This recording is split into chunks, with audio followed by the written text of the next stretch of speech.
साथ ही समय अभी उनको सुनने का है जिनके लिए हम जहाँ आप लोग बैठे हुए हैं। तो सबसे पहले मैं मंच पर आमंत्रित करने जा रहा हूँ हमारे आदरणीय श्री कर्नल आरएसएन सिंह जी को कि आए और अपने बहुमूल्य विचार हम लोगों के साथ यहाँ पे शेयर करें। Colonel RSN Singh ji.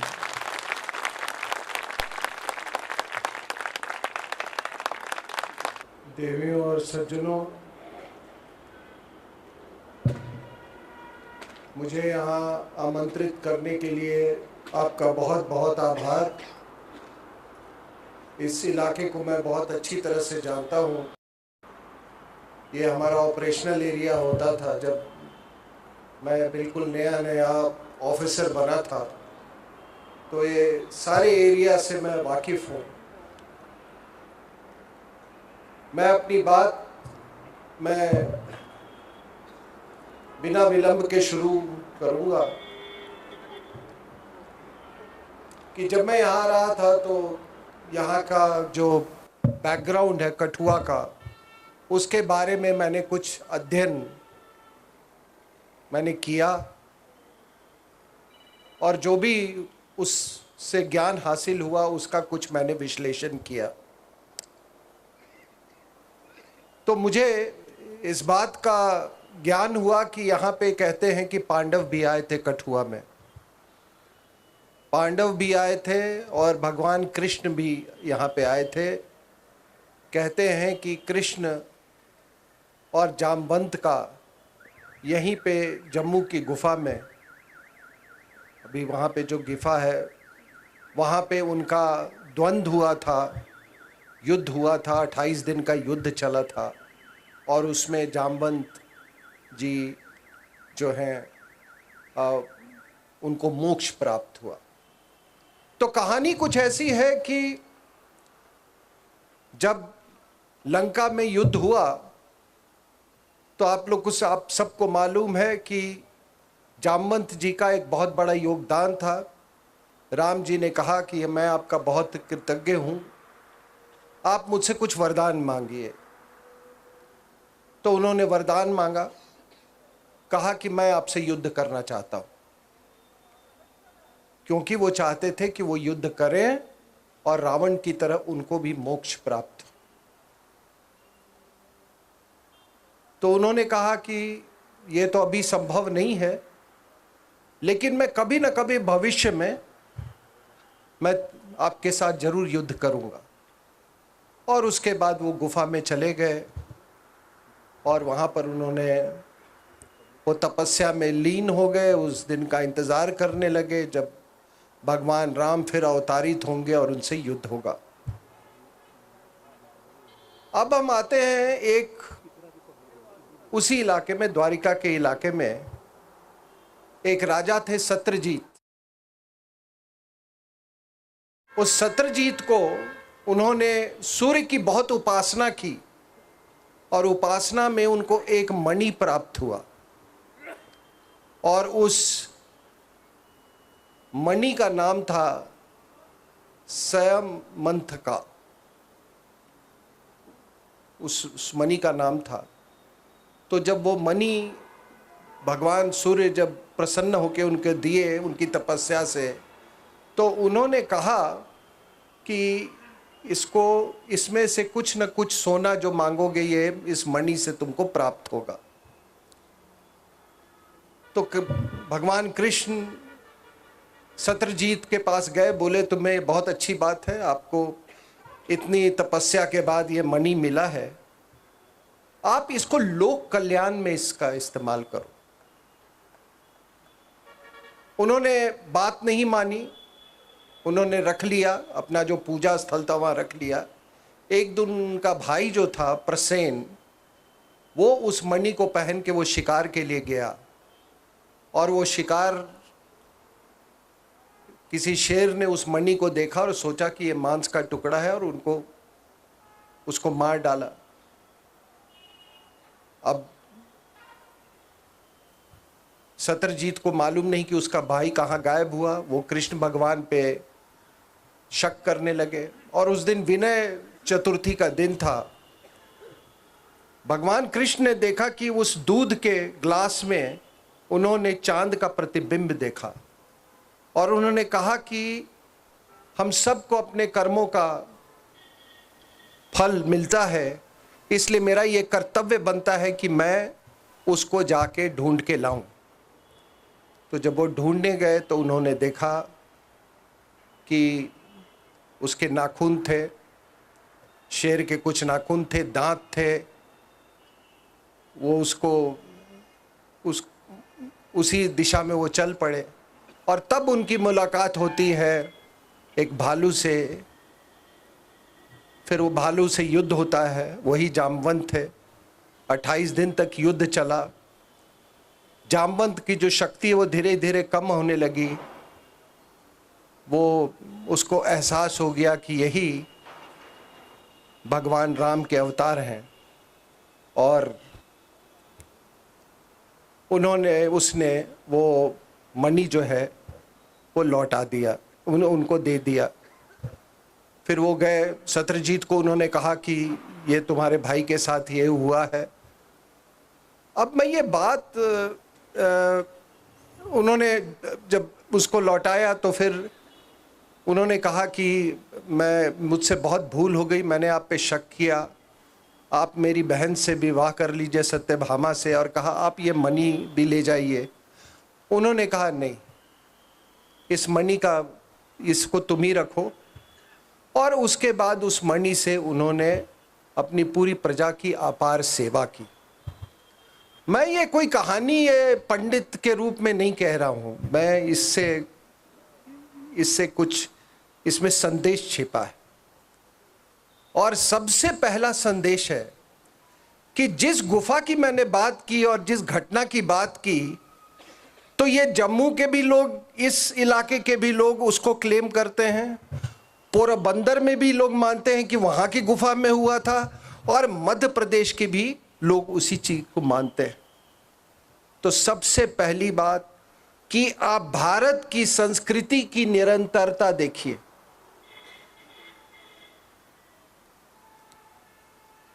दूसरी बात कि ये देखिए कि किस तरह से हमारे यहां हर जगह, हिंदुस्तान का कोई ऐसा जगह नहीं है जो किसी पौराणिक कथा से नहीं जुड़ा हुआ हो। तो ये जो भौगोलिक एकता जो आप देखें, आप दुनिया का कोई एक देश बता दो जहां पर इतनी भौगोलिक एकता हो।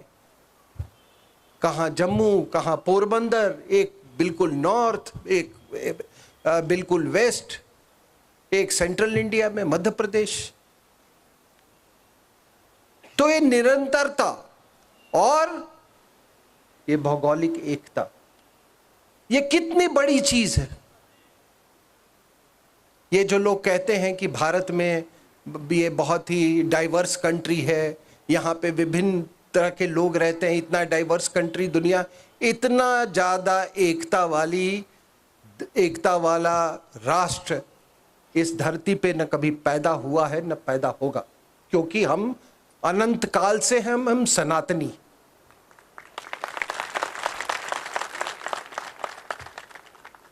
अब बात आती है कि नाम, किसी चीज का आप नाम बदल दें,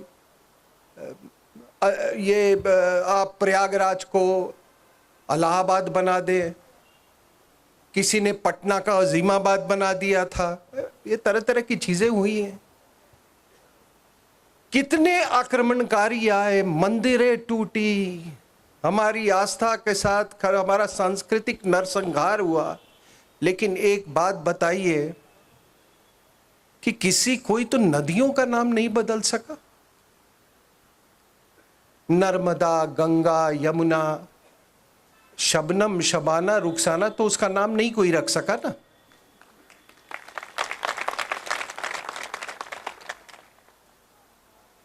हमारे जो पर्वत हैं, किसी ने हिमालय और शिवालिक को अकबर और रहीम का तो कोई नाम नहीं दे सका।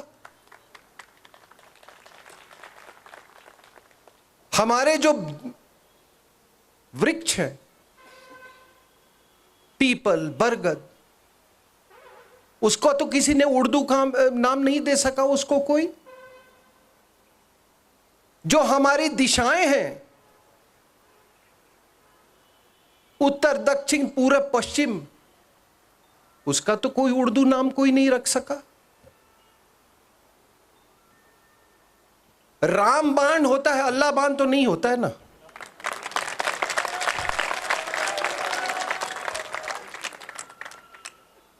जो हमारी औषधियां हैं, उसके सारे नाम, वो तो कोई जो आयुर्वेद की औषधियां, उसको तो कोई नहीं बदल सका। हमारे जो सागर हैं, उस सागर को किसी ने कबीर और वो रहीम और वो तो नाम नहीं दे सका ना। हिंद महासागर है, प्रशांत महासागर, उसको तो कोई नहीं बदल सकता। तो इसी को सनातन कहते हैं। यही है सनातन। और देखिए, मेरी ये मान्यता है कि हमारे यहाँ इस्लाम के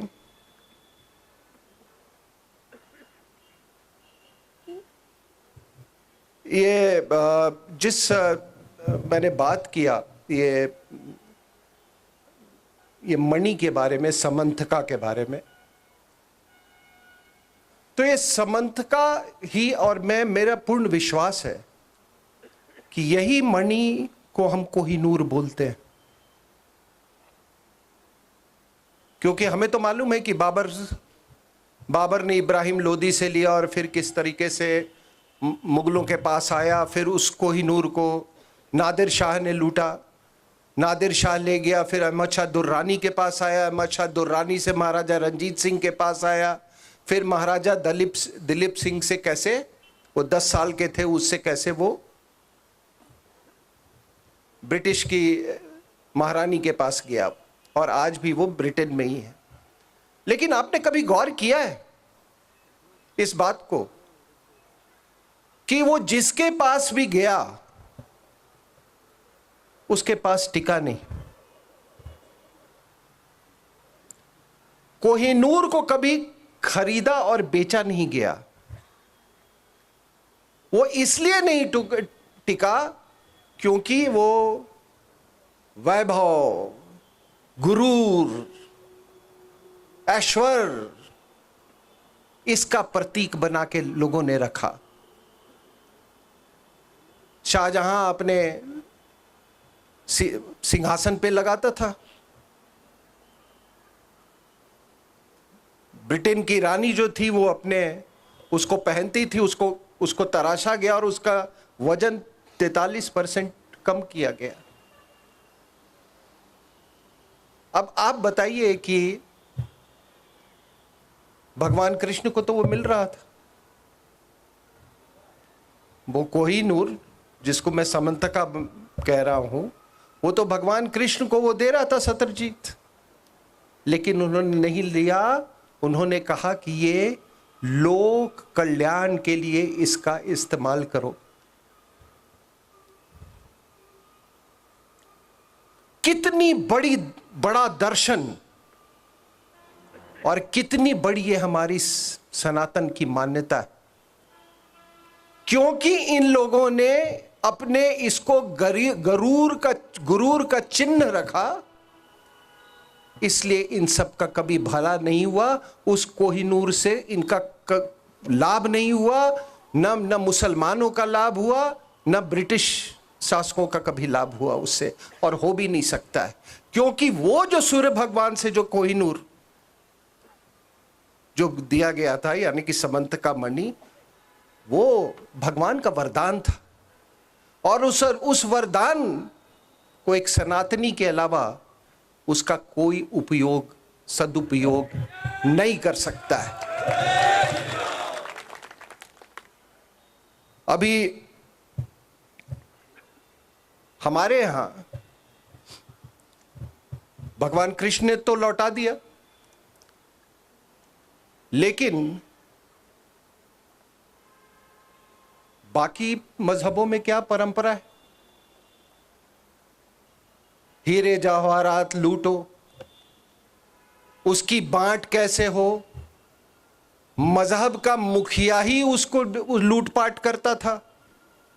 उस एक मजहबी किताब में, उस मजहबी किताब में लिखा हुआ है कि उसको लूट की बांट को किस तरीके से उसको बांटना है।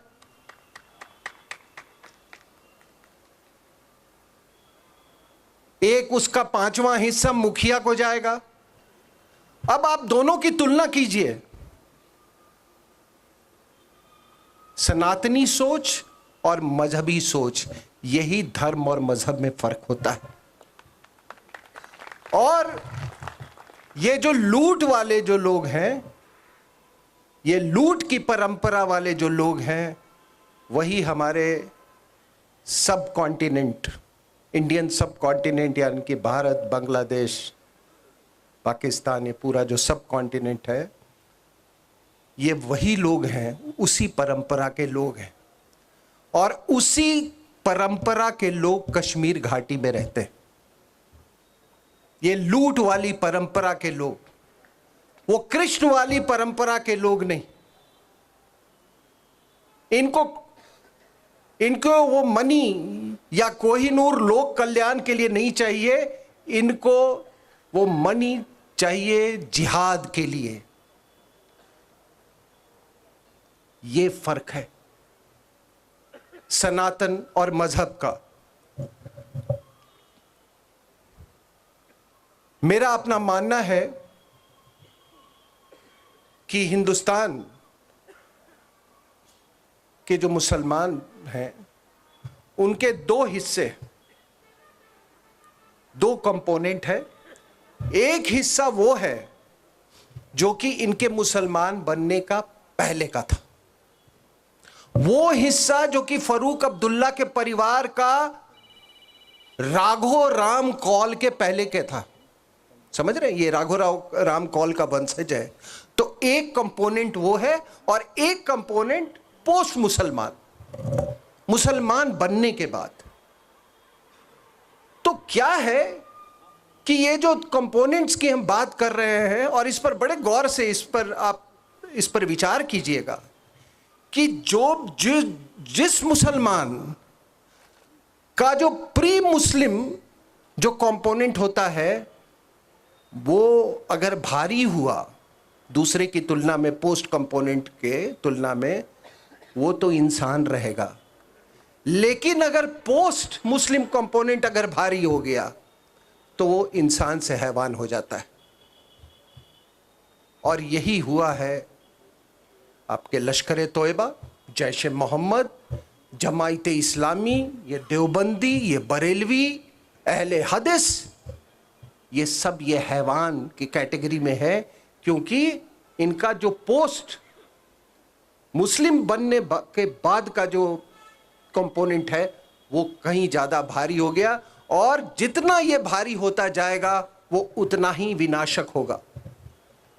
मैं आपके सामने ये बातें इसलिए बोल रहा हूं कि ताकि मैं किसी के दिल को, किसी के दिमाग पर मैं चोट मार सकूं, लोगों को सोचने पर मजबूर कर सकूं। बहुत आसान है मंच से आके मैं भी नारे लगा सकता हूं, कुछ भी कर सकता हूं, लेकिन इस बात को, क्योंकि हिंदुस्तान में दुनिया में सबसे ज़्यादा मुसलमान हैं, इंडोनेशिया और इंडिया दो कंट्री जहाँ पर सबसे ज़्यादा मुसलमान है, हमारा ये कर्तव्य बनता है कि हम इस्लाम के बारे में जाने। और इस्लाम, मैं बार बार कहता हूं कि हमारा मुसलमानों से कोई झगड़ा नहीं है, हमारा इस्लाम से झगड़ा है। क्योंकि इस्लाम में गज़वाए हिंद है, गज़वाए ब्रिटेन नहीं है, गज़वाए फ्रांस नहीं है, गज़वाए जर्मनी नहीं है, गज़वाए रशिया नहीं है, गज़वाए हिंद है। तो ये बताइए कि ये मंथन, ये ऐसी गोष्ठी और ऐसा विश्लेषण कहां होना चाहिए? यह हिंदुस्तान में होगा। और यह बहुत खुशी की बात है, बहुत संतोषजनक, ये जो कुछ कार्यक्रम चल रहे हैं चारों तरफ, वो काफी संतोषजनक है कि लोग अब उन चीजों के बारे में जानना चाहते हैं जो कि उनसे छुपाया गया था। अगर हमारे जो बातें आपको मैं आज बता रहा हूं इस मंच से, अगर ये बातें मेरे जैसे लोग अगर 1947 के पहले आपको बताते, उस समय तो अंग्रेजों का राज था और इन्होंने उस समय एक ब्लास्फेमी का भी एक वो पूरा एक दहशत सा किया हुआ था, आज भी है, तो ये बातें तो कभी होती ही नहीं थी। अगर ये बातें होती तो स्थिति आज यहां तक नहीं पहुंचती। हम लोग कल जम्मू में थे, कुछ बहुत आदरणीय लोगों के साथ बैठे हुए थे और भी इसके पहले भी आए थे। लोगों ने मुझसे कहा कल भी कि अगर ये 370 नहीं हटता तो साल भर के अंदर में वहां से जम्मू से हिंदुओं का जम्मू से भी पलायन हो जाता।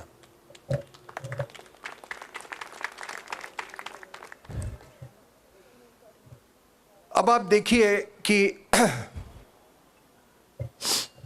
ये जो मैं दो कंपोनेंट की बात किया मैंने कि पोस्ट मुस्लिम और प्री मुस्लिम, अगर दुनिया मतलब हिंदुस्तान में अगर आप देखें कश्मीर के अलावा और कश्मीर से बहुत पहले, तो ये जो पोस्ट मुस्लिम कंपोनेंट में है सबसे ज्यादा भारी रहा है केरला में। अगर केरला में आप देखें वेस्टर्न जो कोस्ट है केरला का जो अरेबियन सी से लगा हुआ है, ये पूरा मालाबार का जो इलाका जो है, काजीकोड, कन्नूर, कासरगोड, पल्लापुरम, वायनाड, जहाँ से ये राहुल गांधी चुनाव लड़ता है, उसने बहुत सोच समझ के वहाँ से चुनाव लड़ा है, ठीक है ना। वायनाड, कोयम्बटूर, तो ये सारा का सारा ये एक जिहादी सिस्टम, इकोसिस्टम का एक हिस्सा है, आज से नहीं। इन लोगों ने पोर्चुगीज पहले उनका वर्चस्व था, उनके खिलाफ जिहाद लड़ा, फिर फ्रेंच आए उनके खिलाफ जिहाद लड़ा, और फिर टीपू सुल्तान और हैदर अली का दौर आया, फिर और उनका जिहादीकरण हुआ।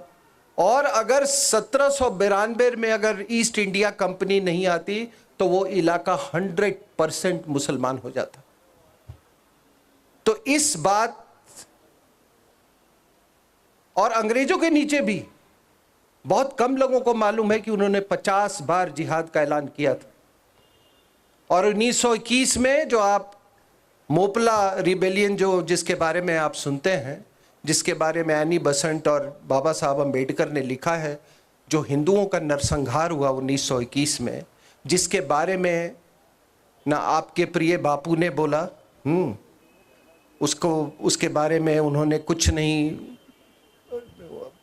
कुछ उनकी प्रतिक्रिया नहीं थी, आपके तमाम नेताओं ने कुछ नहीं बोला।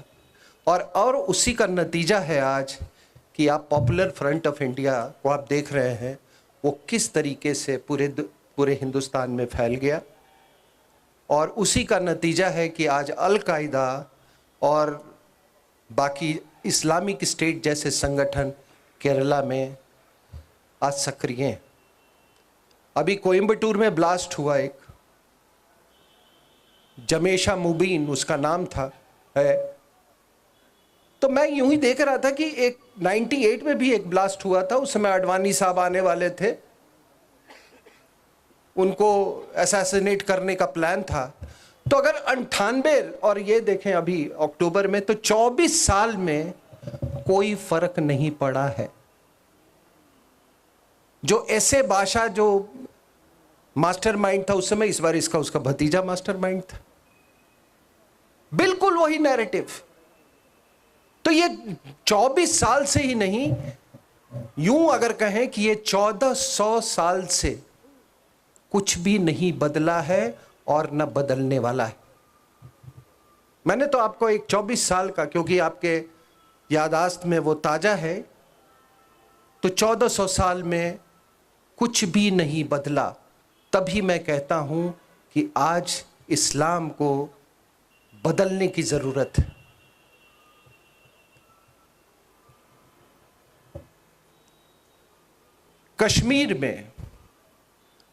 कश्मीर में कौन जिहाद लाया?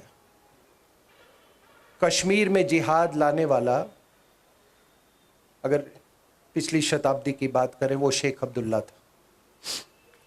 उसने जिहाद की नींव ये की। आपको पुष्पेंद्र जी तफसील से बताएंगे उनके बारे में, लेकिन इतना जरूर कह दूं कि जो महाराजा थे अमर सिंह, आज उनके पूज्य पिताजी के माला अर्पण करने का हमको मौका मिला, हम धन्य हो गए। तो अमर सिंह, आप सोचिए कि ये कितने प्रोग्रेसिव, कितने विशाल बुद्धिजीवी थे।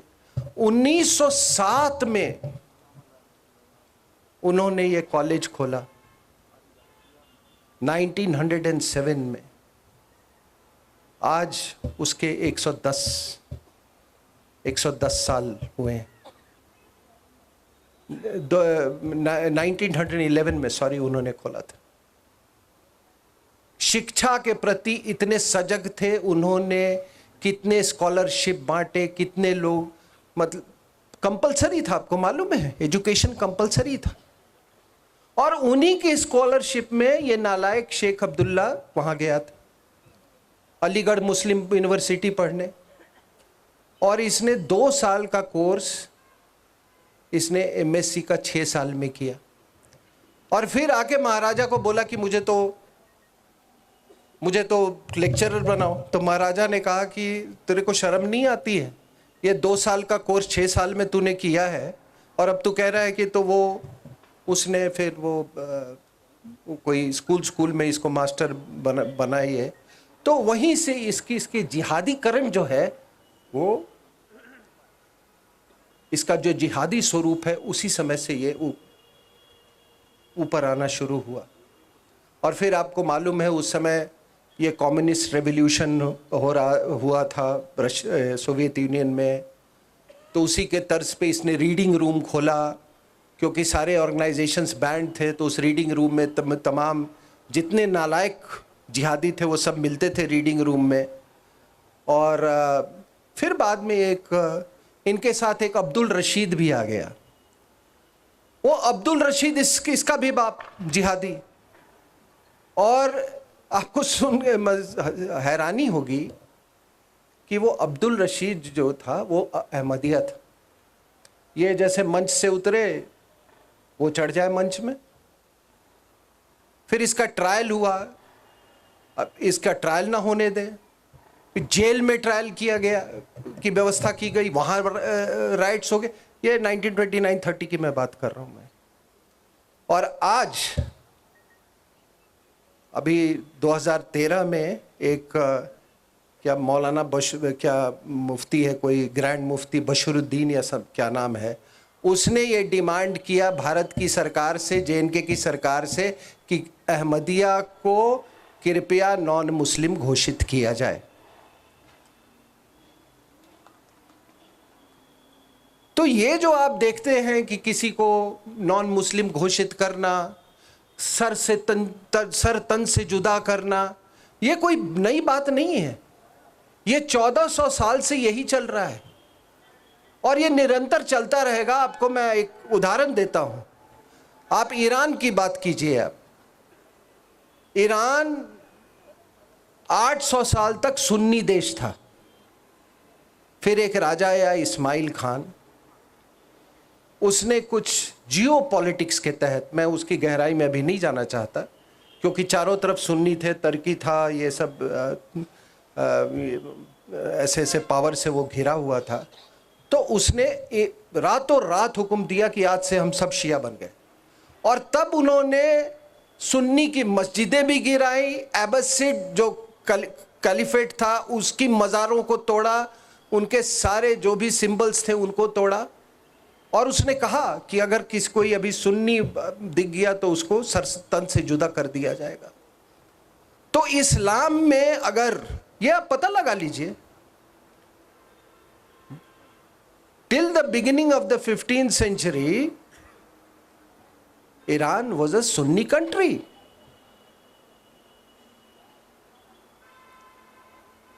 तो ये काफिर ढूंढते रहेंगे ये। अब कश्मीर में, मैंने बाकी जगह की बात की, कश्मीर में भी आपने देखा कि जिस मैं पोस्ट कंपोनेंट की बात कर रहा था, पोस्ट मुस्लिम कंपोनेंट्स, जैसे जैसे वहाबिज्म बढ़ता गया, इंसान से वो जानवर बनने लगे।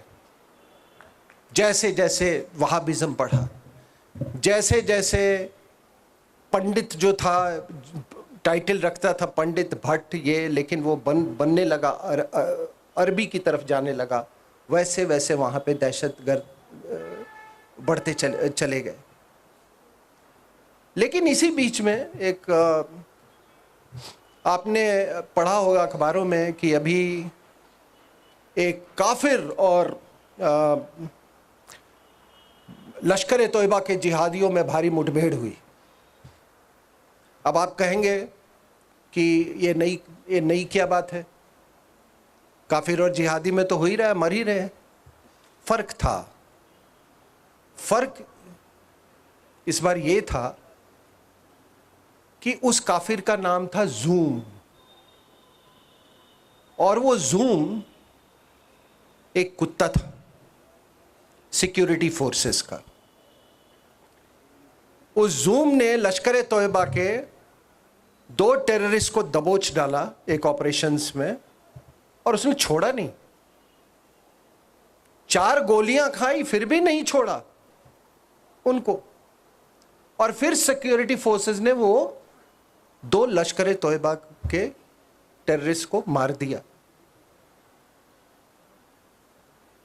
अब आप तो कहते हो कि अल्लाह ने हमको जिहाद करने के लिए भेजा है, और यहां तो तुमको एक कुत्ता काफिर भी मार दिया।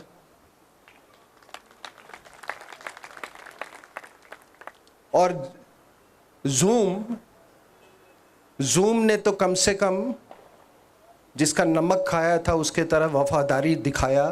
तुम तो किसी के वफादार नहीं हो। अगर जूम से ये देशभक्ति सीख लें ये तमाम जो जिहादी हैं, तो शायद इस्लाम सुधर जाएगा, और इस्लाम अगर सुधर गया तो हिंदुस्तान भी सुधर जाएगा।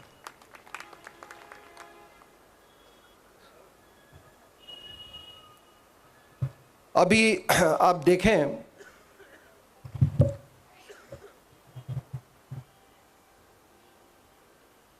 कि हम जहां बैठे हुए हैं ये भारत का सर है, और अगर ब्रेन में कैंसर हो जाए ना तो फिर ये शरीर पूरा, ये शरीर का कोई मतलब नहीं रह जाता है। बहुत क्रिटिकल समय में ये 370 हटा है। और कभी कभी मैं सोचता हूं कि जब ऐसा कुछ होने वाला होता है तो कोई ना कोई अवतारित होता है उसके लिए, वरना आप कश्मीर का आप पूरा 47 के बाद इतिहास देखो। कश्मीर 47-48 वॉर कश्मीर के ऊपर में, 65 की लड़ाई कश्मीर के ऊपर में, 71 की लड़ाई बांग्लादेश पर हुआ, लेकिन हम चाहते तो कश्मीर का कुछ परमानेंट सोल्यूशन कर देते थे। 90,000 जब हमारे पास प्रिजनर्स थे, हमने कुछ नहीं किया। हमने तमाम जो हमारी विजय हुई थी पाकिस्तान पे, उससे आपका क्या फायदा हुआ? अगर पाकिस्तान के पास, मान लीजिए कि अगर उनके पास 90,000 होता, तब क्या उसका अंजाम होता? एक बात मैं कह रहा हूं। उसके बाद कश्मीर को लेके कारगिल, कश्मीर को लेके 26 से 11 मुंबई, कश्मीर को लेके पार्लियामेंट पे अटैक, कश्मीर को लेके पुलवामा पर अटैक, कश्मीर को लेके पठानकोट पे अटैक मैं कुछ, और ये जितने सारे ये।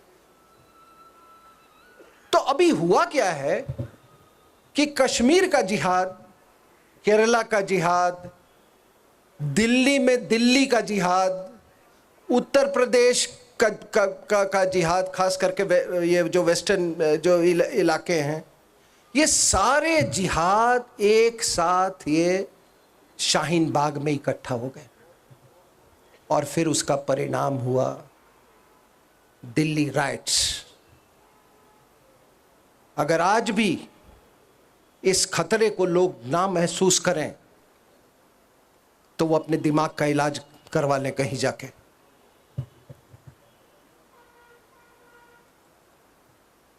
उसी आप कहेंगे कि आखिर क्यों ये जिहाद, साउथ से जिहाद, कश्मीर से जिहाद, चारों तरफ से जिहाद, ये किस तरह से दिल्ली में इकट्ठा हुआ, इसके इतने सपोर्टर्स क्यों हो, कुछ सीए के नाम पे, कुछ एनआरसी के। इसका कारण ये है कि जो पाकिस्तान बना, उन लोग पाकिस्तान के मूवमेंट में सक्रिय नहीं थे। सिंध बहुत लेट एंट्री था, बलूचिस्तान पर तो कब्जा किया गया, ठीक है ना, चढ़ाई की गई थी बलूचिस्तान पे। खान अब्दुल गफार खान वो आना नहीं चाहते थे पाकिस्तान से मिलना, तो कौन पाकिस्तान चाहता था? तो असली जो पाकिस्तान चाहने वाले थे, जो 46 के इलेक्शन में जिन लोगों ने 86% मुसलमानों ने वोट दिया, मद्रास प्रोविंस 100%, बॉम्बे प्रोविंस 100%, इन सब में तो पूरा का पूरा पाकिस्तान तो यहीं रह गया। इसीलिए हमारे यहाँ ये समस्याएं, ये जिहाद की समस्याएं बढ़ती जा रही हैं, क्योंकि असली पाकिस्तान हिंदुस्तान के अंदर में है, असली पाकिस्तान देवबंद में है, असली पाकिस्तान ये बरेलवियों में है, जहाँ राय बरेली सेंटर है, जो अहले हदीस है, और सबसे बड़ा अगर जिहाद का कोई एक्सपोर्टर है, आइडियोलॉजिकल एक्सपोर्टर, निर्यात, बौद्धिक निर्यात, वो हिंदुस्तान से होता है।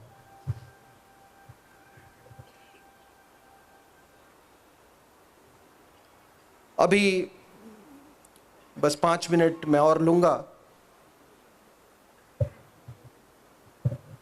इस्लाम में तब्दीली लाने की कोशिश की जा रही है, अपने अपने तरीके से, अपनी अपनी मजबूरियां हैं। प्रिंस सलमान ने, जो कि सऊदी अरेबिया का प्रिंस सलमान है, और जो इस्लाम की जो गंगोत्री आप कहिए, जहाँ मक्का है, वो कहता है कि मैं हदीसों को नहीं मानता। ये बिल्कुल फिक्टिशियस है, इन पर भरोसा नहीं किया जा सकता है, ये 200 साल बाद लिखी हुई हैं, इत्यादि इत्यादि। उसने ये भी इंटरव्यू में कहा, और आप लोग सब सर्च करके गूगल में देख सकते हैं उसका इंटरव्यू।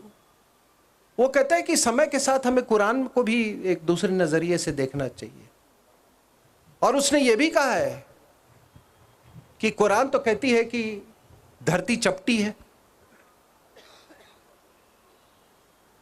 कुरान तो कहती है कि धरती चपटी है, तो फिर कहा ये तो चल नहीं सकता, हमको सब मालूम है कि धरती तो गोल है ना। तो उसने कहा ये, लेकिन हमारे यहाँ के लोगों की मानसिकता देखिए। मैं तो तमाम टेलीविजन डिबेट्स पे जाता हूं, और वो कहते हैं कि ये मारा जाएगा, प्रिंस सलमान मारा जाएगा, क्योंकि यहां के मुसलमानों को ये चिंता है कि जिस रास्ते पे ये जा रहा है, अगर कट्टर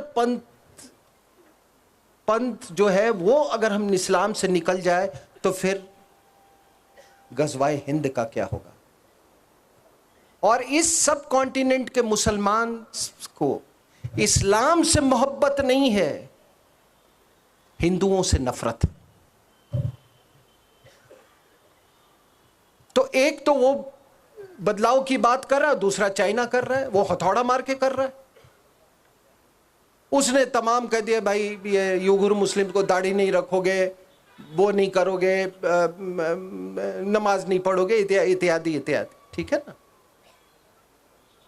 लेकिन उसके भी खिलाफ हमारे यहां कोई भारतीय मुसलमान नहीं कहता है। आज सैकड़ों डिबेट में गया हूं, मैं इन लोगों से कहता हूं, गुजारिश करता हूं कि कम से कम निंदा तो करो उसकी। भारत की निंदा करते हो तो चाइना का भी करो, एक शब्द नहीं।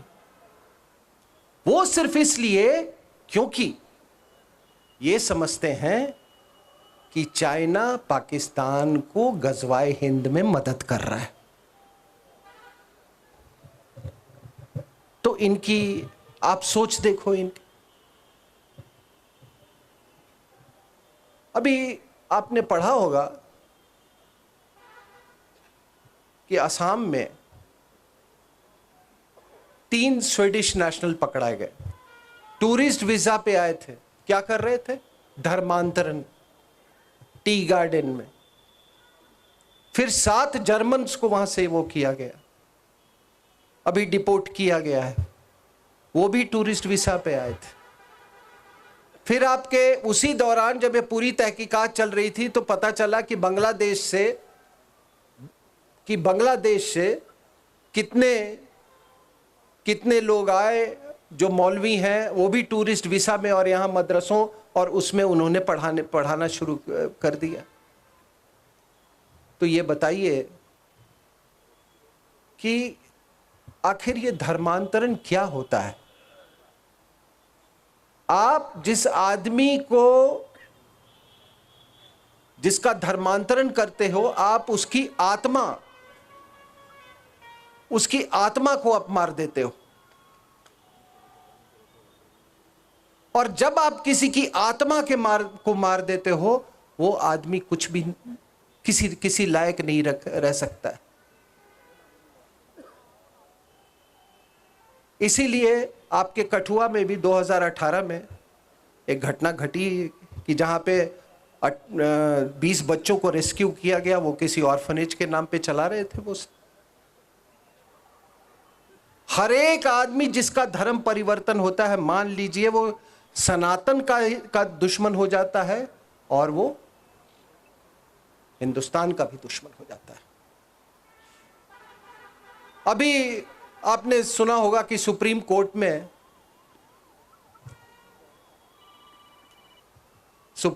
ने एक आदेश दिया कि ये जितने हेट स्पीच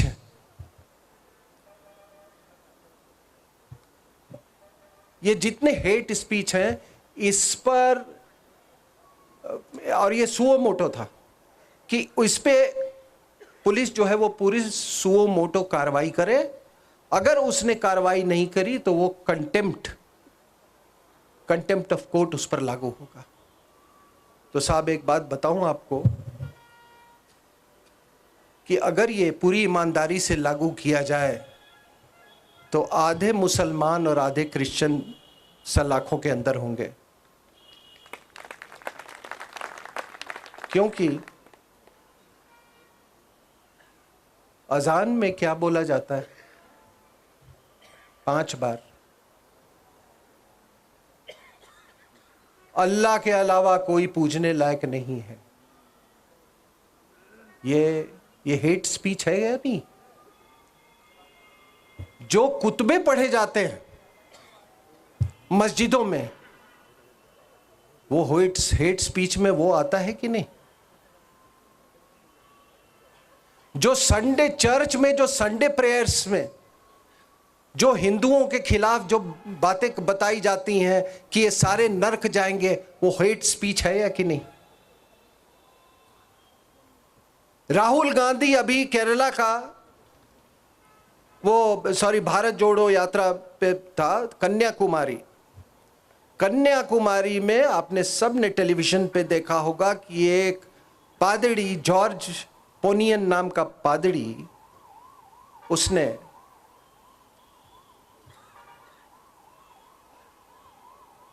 उसमें दिखा गया है टेलीविजन पे। वो कह रहा है, और उस समय नवरात्रों का समय चल रहा था, कि ये सब शक्ति वक्ति बेकार है। ये सब बकवास है, चुपचाप सुन रहा था। वो हेट स्पीच में वो आएगा कि नहीं?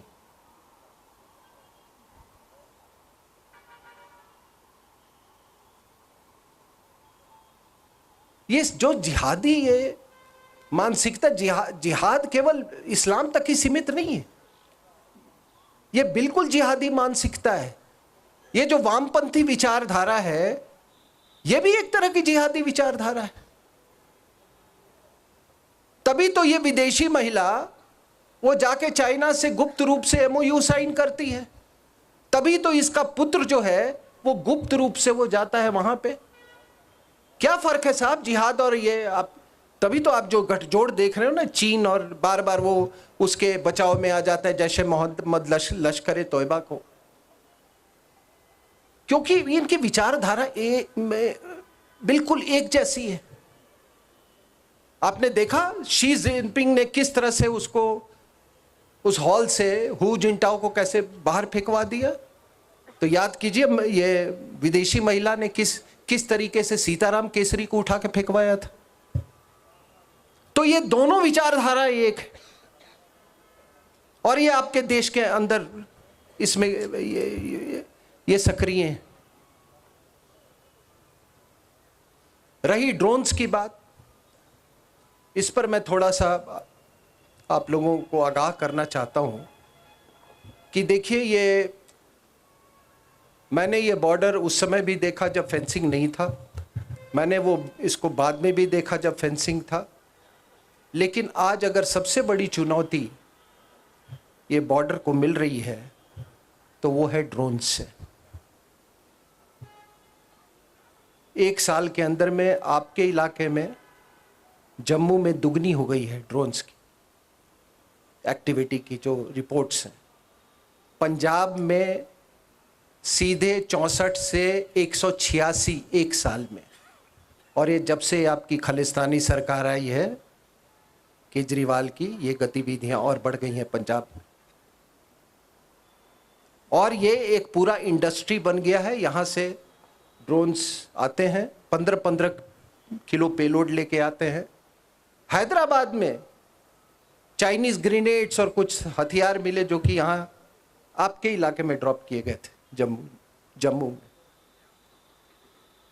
तो आप चाहे कितनी भी आप मेजर्स लगा दें, कितना भी आप उसको पुख्ता, आप अपनी तरफ से सोचे पुख्ता हो आपने, लेकिन ये जान लीजिए कि जब तक यहां की जो समुदाय है जो बॉर्डर एरियाज में रहती है, जब तक वो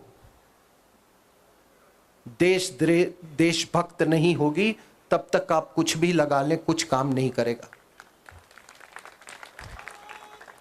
इसलिए आखिरी बॉर्डर एरिया, चाहे इंडो बांग्लादेश बॉर्डर हो जाए, आखिर जब यहां ड्रोन से कुछ आता है तो कोई उसको कलेक्ट भी करता है। तो ये इंडस्ट्री कौन चला रहा है? और इससे क्या हुआ है कि आईएसआई का जो रीच जो है वो बढ़ते चला जा रहा है। यहां ड्रोन्स में अभी यहां से हथियार छत्तीसगढ़ माओवादियों के पास जा रहे हैं, साउथ इंडिया में जिहादियों के पास जा रहे हैं। तो ये एक बहुत बड़ी चुनौती है। इसने पूरी युद्ध की पद्धति बदल दी है। आर्मीनिया अजरबैजान का अगर वॉर देखें तो उसमें पूरे जो टैंक थे बिल्कुल नाकाम हो गए थे ड्रोन्स के आगे में। और आज ये यहाँ पर भी जो ये रशिया यूक्रेन कॉन्फ्लिक्ट हो रहा है, उसमें भी यही हो रहा है। और आखिरी में देवियों और सज्जनों, अभी पिछले बार हम लोग आए थे तो महाराजा हरि सिंह को माला अर्पण करने का हमको और पुष्पेंद्र जी को सौभाग्य प्राप्त हुआ था। कई तरह की बातें होती हैं, लेकिन सच जो है वो कभी न कभी अपने आप को वो असर्ट जरूर करता है। और मैं आपको बता दूं कि अभी उनकी पुण्यतिथि पे छुट्टी भी घोषित हुई है। ये वो आदमी था जब 25 साल की उम्र में फर्स्ट राउंड टेबल कॉन्फ्रेंस 1930 में हुआ था। 14 महाराजा थे, उसमें महाराजा ऑफ ट्रावंकोर, महाराजा ऑफ मैसूर, हैदराबाद का निज़ाम, वो पूरे गोलमेज कॉन्फ्रेंस का बुलाने का एक ही उद्देश्य था, और वो था कि अंग्रेज ये बताना चाहते थे कांग्रेस पार्टी को कि तुम किसका प्रतिनिधित्व करते हो। उन्हें कहा ये देखो, ये प्रिंसली स्टेट्स हैं, इससे तुमको क्या, यहां तो तुम्हारा कुछ है नहीं, बाकी जगह हम जहां रूल करते हैं वहां पे तुम लोग थोड़े बहुत हो, ये सिख तुम्हारे साथ नहीं है, मुसलमान तेरे साथ नहीं। इट वॉज महाराजा हरि सिंह जिसने अंग्रेजों को कहा कि इस तरीके से आप बांटने की कोशिश मत कीजिए हिंदुस्तान को, हिंदुस्तान एक हमेशा एक रहा है। और उसने कहा, फिर इनसे गिलगित बाल्टिस्तान मांगा कि हमको लीज पे दे दीजिए। उस समय उसने कहा कि लीज की बात छोड़ो, पहले तो तुम यहां से जाओ। ये थे महाराजा हरि सिंह। माउंटबेटन जो थे, वो जो आर्मी चीफ था पाकिस्तान का, उसको इन्होंने, वो एक साथ स्टाफ कॉलेज किया था इन्होंने, तो उसने कहा था, वो मसरवी नाम था, कि वो महाराजा जो है वो विलय कर जाएगा पाकिस्तान के साथ। जब ये नहीं विलय कर रहा था, ये जुलाई 47 की बात है, जब मन नहीं बात, तो ये गए उसके पास। पहले बोला कि हम उनसे मिलना चाहते हैं, उन्होंने कहा हम बीमार हैं। फिर बोले ठीक है, मैं ही आता हूँ मिलने, मैं आपके बेडरूम तक आ जाऊँगा। तो वो मिलने आया। महाराजा हरि सिंह के डॉक्टर ने उसे सीढ़ियों पे ही रोक दिया, क्योंकि उसको मालूम था कि वो किस लिए आया है और उस देशभक्त के साथ आपने क्या बर्ताव किया। अपने ही देश में उसको आपने भगोड़ा बना दिया। जब तक वो यहां से रहे नहीं, उनको मजबूर किया गया कि आप मुंबई में रखिए, आपको रहना होगा वहां पे। बहादुर शाह जफर को भी एग्जाइल किया था, तो वो तो अंग्रेजों ने किया था, और ये तो भारत की सरकार ने ये किया था इसके साथ। तो अगर कोई इससे बड़ा ट्रांसफर ऑफ पावर का आपको क्या उदाहरण हो सकता है कि जिस तरह से बहादुर शाह जफर को अंग्रेजों ने एग्जाइल किया था, ये जो अंग्रेजों के जो वंशज जो आए, काले वंशज, उन लोगों ने इनके साथ क्या बर्ताव किया। लेकिन अंततः समय, जिस तरीके से जामवंत ने द्वापर, त्रेता से द्वापर तक इंतज़ार किया था, हमने भी इंतज़ार किया, और अब देखिए, अब चीज़ें अपने आप अपने स्थान पर वापस आ रही हैं। मुझे सुनने के लिए बहुत बहुत धन्यवाद।